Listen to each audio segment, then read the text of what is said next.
you. So I advise you keep them at separate banks. I just find that it's a good idea. So they don't have to see what they don't know. Keep valuations below 80%. A lot of the banks brokers can do 80% valuations on a desktop valuation. It's no cost to you. We can get free valuations at most of the banks, including Bank of Melbourne, ANZ, CBA, NAB, lots of the others anyway, Suncorp, whatever, ING. So, but if you can keep a valuation below 80%, they're less likely to bother you, the bank. They're more likely to approve your loan because it's less risk to them. Okay? Part of the problem with a lot of young people now is they've borrowed on their first home. I'm saying, like the problem with young people, didn't that sound like just a walk into that one, Louise?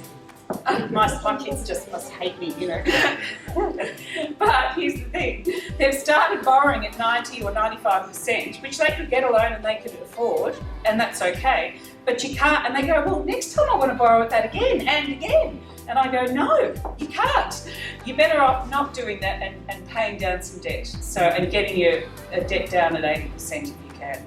Everyone understands an 80% lend, is that right? No? Thank you. So if your property is worth, say, 500,000 and 80%, so multiply 500,000 by 80%, the top loan you could get would be 400,000 at 80%. And the reason why we keep a loan at 80% is so we don't pay the bank any lender's mortgage insurance. Has anyone paid lender's mortgage insurance before? No? Yes? Yes? Couple? And this is insurance for the banks. Only the banks could get away with this, making you pay their insurance and then still making you pay the money you owe them. Isn't that great? How good was that? How did they get that through? I just do not know. It's amazing. So anything over 80% for a full documented loan, but if it's over a low doc loan, then it'll be over 60 and you'll be paying lender's mortgage insurance. So it's really worth avoiding if you can and getting those loans down below 80% all the time.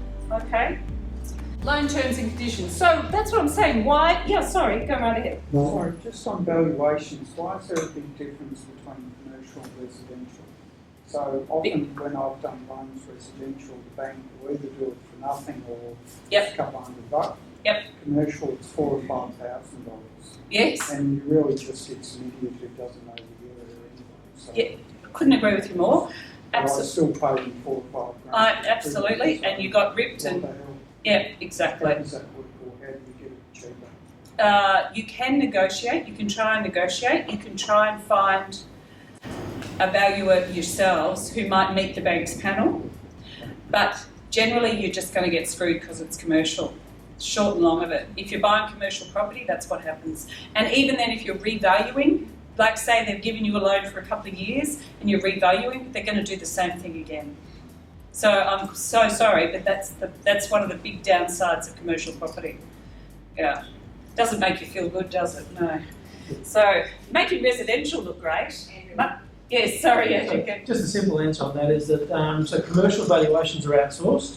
So you might get from a commercial valuation point of view, and again going back to commercial banking, we'll just literally get a panel of value, as Louise was saying. We'll get a panel valuer to come out and value your property, in particular commercial property. So from a bank point of view, the bank doesn't charge anything for that. The same way the bank doesn't charge usually for a residential mortgage, so for residential valuations. So we don't charge any fees for any of those. It's just from a commercial point of view, we'll actually outsource the valuation to a professional valuer, and they're the ones that charge ridiculous fees. They're all professional valuers though. No, but the desktop ones are. The desktop ones are ones. No, but even free vals, even full vals from the banks, they don't charge. Yeah, that's why they probably think that's probably the key. She's right. They probably think it's tax deductible to you, so they'll charge you. Yeah, but it's a slug, isn't it? Yeah, and it's hard for the valuers say it's more risky for them, commercial. That's why they charge a premium. But really, it's hard to justify. Yeah. Then they also have a lovely disclaimer on there that says, yeah, this is our valuation, but it's in no way an indication of the value of the property. Yeah, too right. We love that because when they come out and say the place is worth $1 million, and then when someone defaults and you try and sell it, you get 400 grand, they go, no, it was an indication at that point in time. That day, that month. It's now a month later, the property market's crashed. Yeah, that's it. Yeah. Well, that happened. Like on that with commercial, it's worth noting that at different times, Andrew, and I don't know if this has happened in your time, but certainly because I'm a bit old, in the early 90s when properties did go off, and particularly commercial, the banks would say, oh, just by the way, we've revalued your commercial properties and now they're worth blah, so you now have to bring your loan in, 100,000 less, so can you provide us the cash, please? Did they ever do that in your time? Yes and no. We've never revalued the property without the customer's consent, obviously, because you can't really do that nowadays. No, they've definitely tightened up, but they were very bad. It was really... It's also part of the reason why. So commercial property, you usually find banks won't lend 75% or 70% against commercial property. Yeah. Because it builds in that effectively 1/3 of equity, or the protection just in case the valuer is not being overly honest with the value of the property. Heaven help us. What a thought. So that's another problem with commercial. You do need to have your cash. Note, the term offered for commercial loans is shorter. So a residential loan will be 30 years, generally. Even if you're in your 60s, I can get you a 30-year residential loan. Yeah, I know. I don't know what they're thinking we're going to be paying it with, but there you go. No, we had a plan. And it wasn't me, just in case you're wondering. However, but for commercial, 15 years is often the term offered, up to 20 years. Yep. Yeah. So, and as I said before, avoid your LMI. So debt testing there's two ways the banks assess you. One is the serviceability, the way you service the debt, and the second is the property, the security. So people go, oh look, I've got heaps of equity, Louise, what's the problem? You've got no income. So it's got to be a combination of both security and serviceability.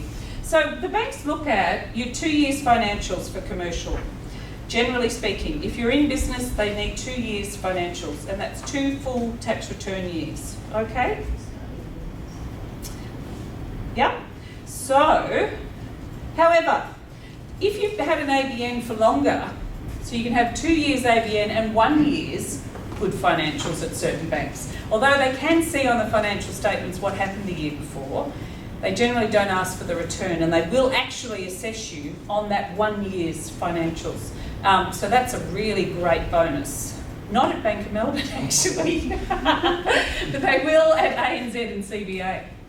So that's quite useful to know if you're trying to get your loan through somewhere. Is that 3 years all up, or 2 years? No, as long as you've had an ABN for 2 years and 1 year's full financials, yeah, at 1 year's full tax return, you'll be right. Hello, I know. That's why I always say, come and have a chat, because you never know, and we can actually make it, if it looks right, that it'll be okay. Depreciation, you've got to note, depreciation is one of the things that on your, if you're running a business, is one of those accountants, which Mark and Rebecca can probably explain much better than I can, but when you depreciate it, it appears it's just a paper entry, right, for depreciating, but we can add that back into your income. So while it might even make it look like you've had a loss that year, you might not have actually had a loss, because we can add back the depreciation when the banks assess you. But here's the thing, some banks assess you half and only add back half the depreciation, the miserable thing, and others will count the full amount. So this can be quite a significant amount on your return. So that's why you need someone outside to have a look at it before we take it to a bank, okay? So it's worth noting that, just to see if that's a significant feature on your financial statements for your business returns, then have a look at it and note it to whoever's helping you with the loans. And watch what you pay from where. It never fails to astound me. The banks are now, of course, asking to have a look at if you paid PAYG, and they're saying, right, well, show us your 3 months of savings account to show your pay going into your savings account. And so, and we'll say that, and we'll say, did you have any kids? No. And then they'll be getting family A and B out into that same account, you know? Family, tax benefits, family, what are they? Family benefits paid by the government pension type money. So, but they haven't declared any children, and the banks will be looking for it on your savings account. So, and the other thing they're watching for is, what are you spending your money from? So they might ask you for a month of your credit card statements and your savings accounts, because they're looking to see how you conduct yourself.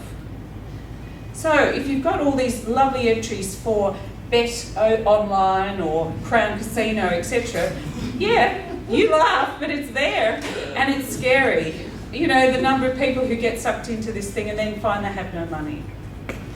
So I had this poor lady come to me with going, oh no, there's nothing left at the end of the month. I said, well, let's assess your budget and let's have a look at it. $70 a week on Tats Lotto. I said, I think that has to go. I said, there's our little problem.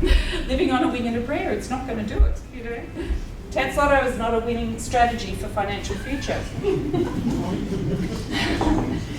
So, finally, the word is borrow while you PAYG, if you can. Don't borrow as much as you can. And there's other times in your life, when you're in your 50s, before you're 55 is another really good time to borrow as much as you can, so then you have less cause to give an excuse to the bank of what it's for. Okay? The earlier the better. And the other thing I advise people is to borrow and then park it in an offset account or somewhere you're not going to play with it, because there comes a time when as you get older, it's a lot harder to borrow. So if you've got it there and available, then you don't have to go and have that discussion with anyone borrowing. So I think it's a really good idea. My father gets really mad. He's in his late 70s and he goes, that buggers won't give me any money. I've got plenty of assets, but they won't give me any money. You know, I'm perfectly good for it. And I go, that's what you think, you see. But I said, legally, it's very difficult for them to say, well, yes, you're 77. How long do you think you're going to need it for? You know, and how are you going to pay it back? He goes, oh, I could manage with this. It's, you know, it was a lifestyle choice. Well, that unfortunately is not a really good reason. So you should always get as much money as you can earlier, in my view, as long as you're good with your money. If you're not good with your money, then we have other strategies. So here's the summary of the 7 things. So borrow using your residential securities. Whether it's for investment or yourself, note it's a good idea to do that prior to, and then lend to yourself. You can get cash out to $250 and you're borrowing it for future investment. It's quite legit. Protect your credit file. That's really important. And I'll show you how to find that and what is on it a bit later. Keep your business and personal banking separate. Keep your valuations below 80% if you can for residential. And as Andrew's pointed out, it's 70 for often, usually for commercial. Note the bank terms and conditions for residential and commercial lending are different, which we've highlighted some of tonight, and check how you are debt tested, how you service. It's really important. Okay? Any questions on that? Happy to send you the slides, so don't worry. Yeah. Okay, let's have a look at this case study.